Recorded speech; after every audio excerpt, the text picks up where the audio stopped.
Bom dia, meus amados irmãos, que a graça e a paz de nosso Deus, de nosso Pai, possa abençoar a nossa vida de maneira que a gente continue crescendo em espírito, crescendo na graça, no conhecimento de Deus em Cristo Jesus, nosso irmão mais velho, primogênito, nosso Senhor, nosso guia, aquele que nos orienta a sermos verdadeiros filhos obedientes ao Pai.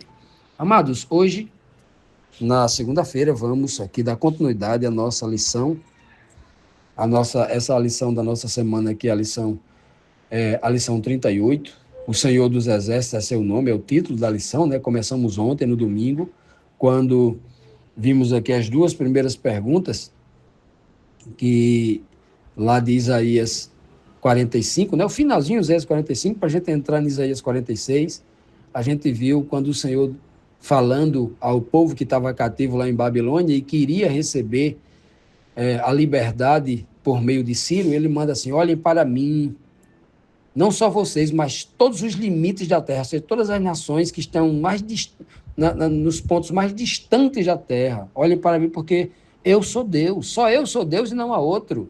Ele continua repetindo o que ele disse no princípio, porque a principal mensagem para um povo que entrou no cativeiro porque quebrou o principal mandamento do povo. Qual era o principal mandamento? Deus era o único Deus. E eles entraram pela porta da idolatria, pela porta do politeísmo, e aí entrou nessa porta, abriu-se outras portas, porque entraram por esta porta da idolatria, aí entrou a porta do adultério, a porta da ganância, da opressão, a falta de amor com o próximo, entrou todo tipo de desgraça, porque eles entraram por esta porta inicial, a porta da idolatria.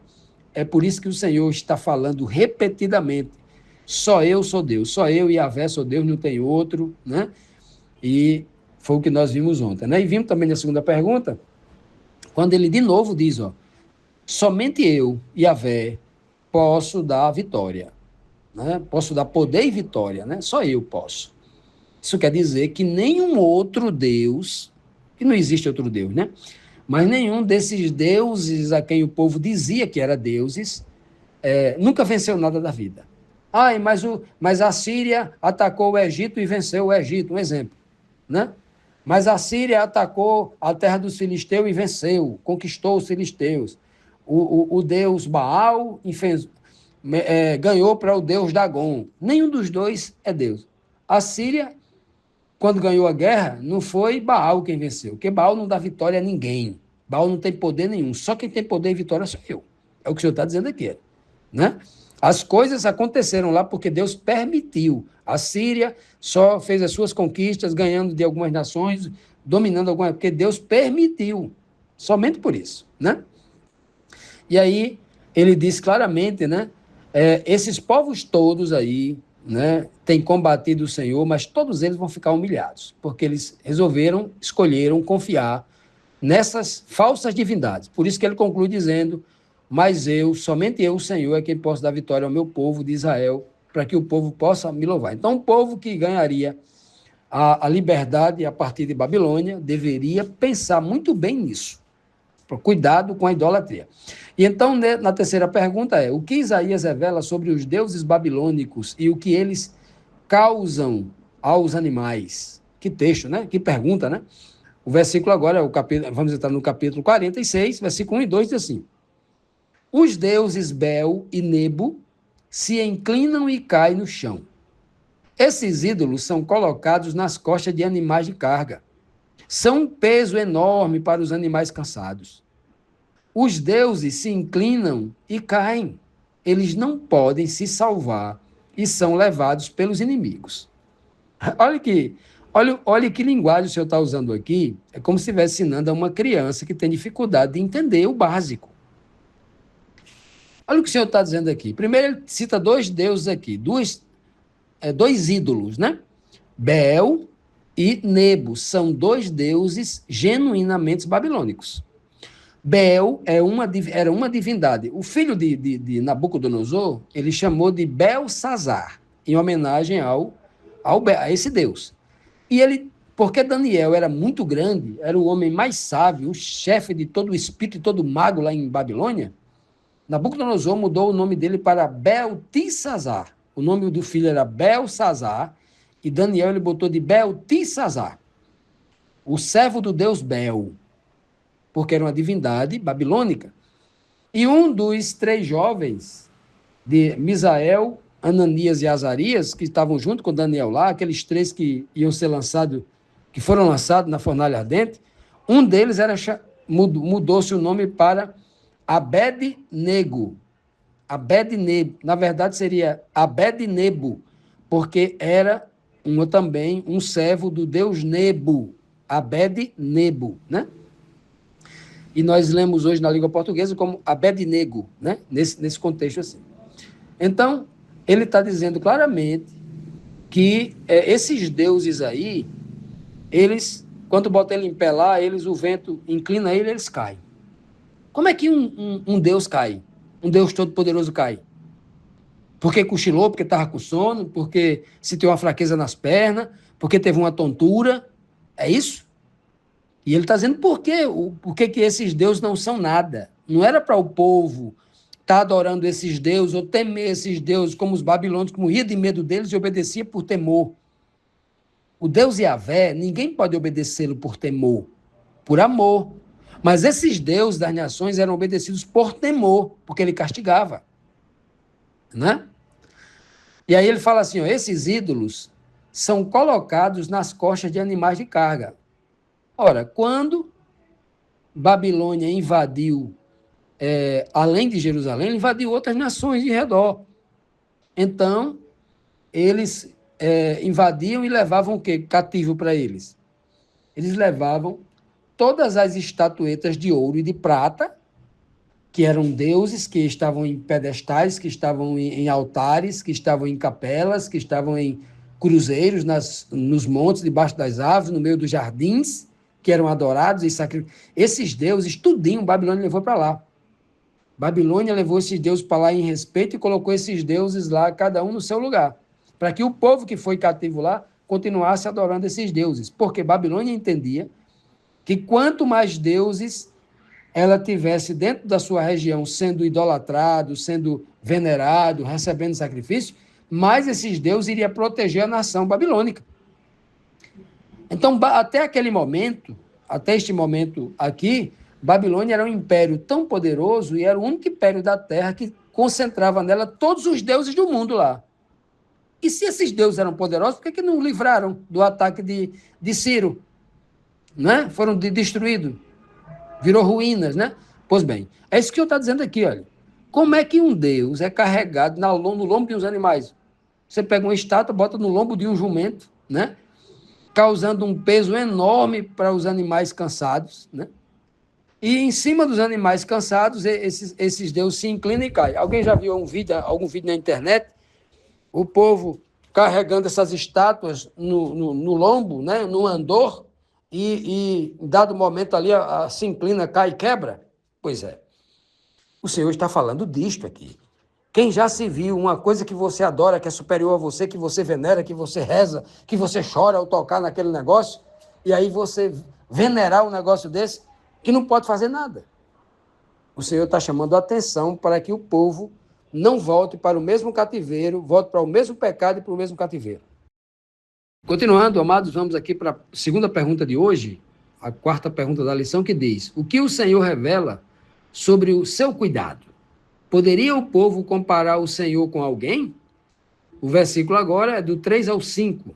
Estamos em Isaías 46, né? Que diz assim: escute, povo de Israel, escutem todos os descendentes de Jacó que ficaram vivos.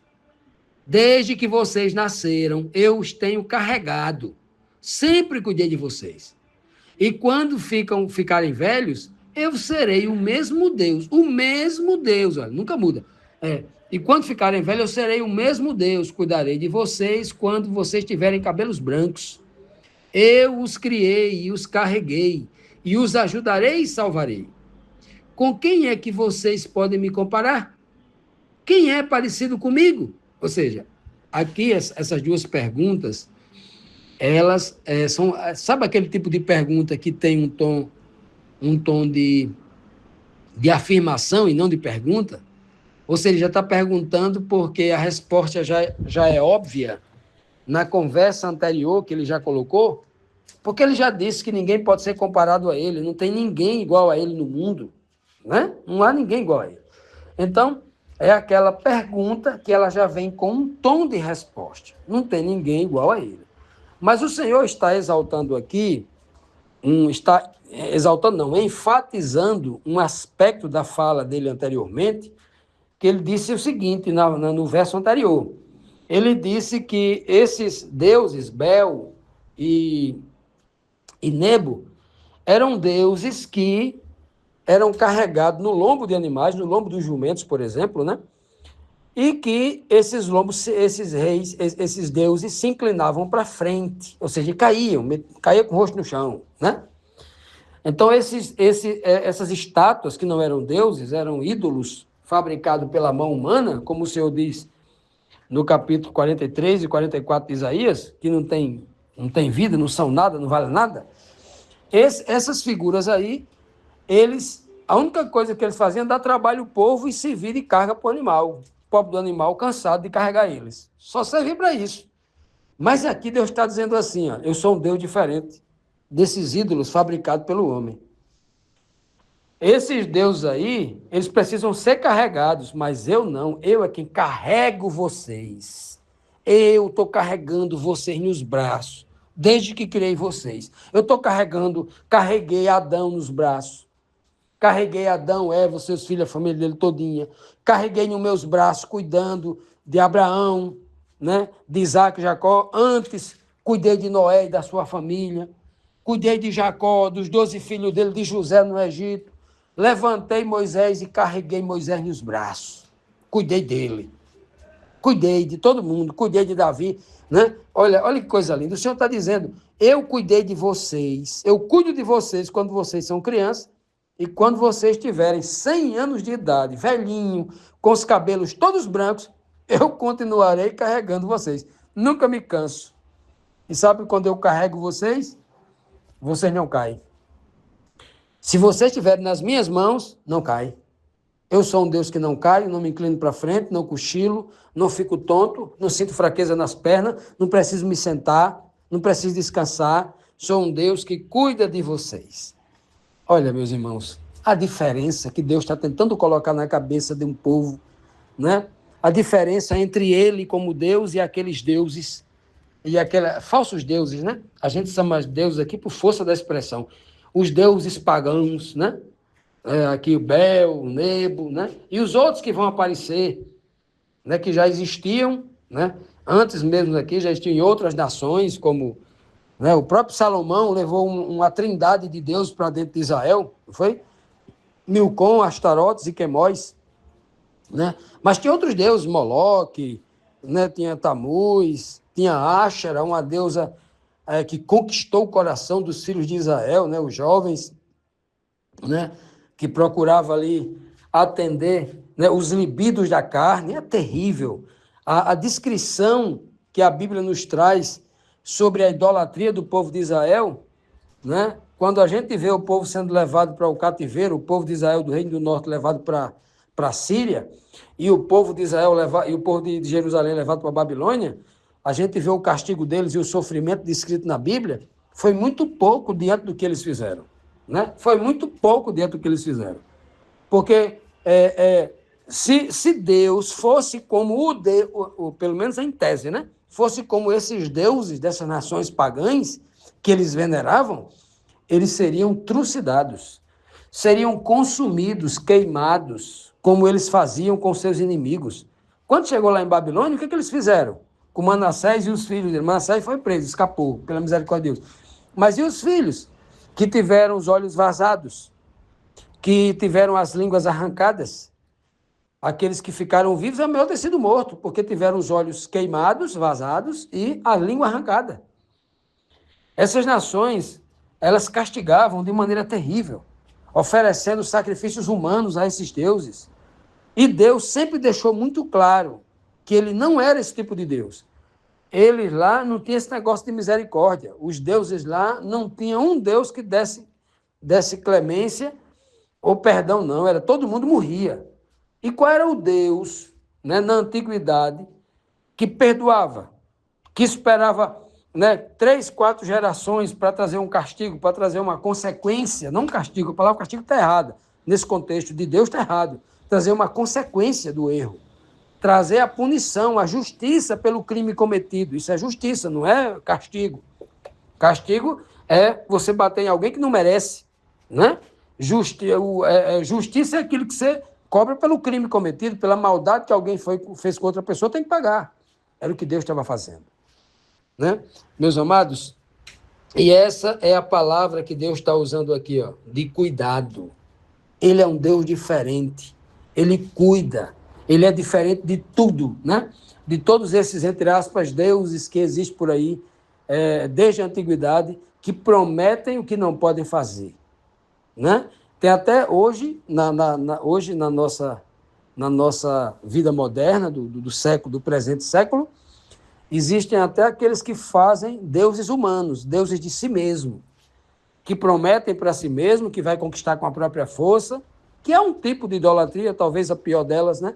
É aquela em quando o homem endeusa o homem, quando não tem ninguém para endeusar, e Deus a si mesmo. Que o Senhor nos livre de todo tipo de idolatria e que nós aprendamos que Ele quer nos carregar, que Ele quer nos conduzir para nos proteger, nos abençoar e nos salvar. Em nome de Jesus.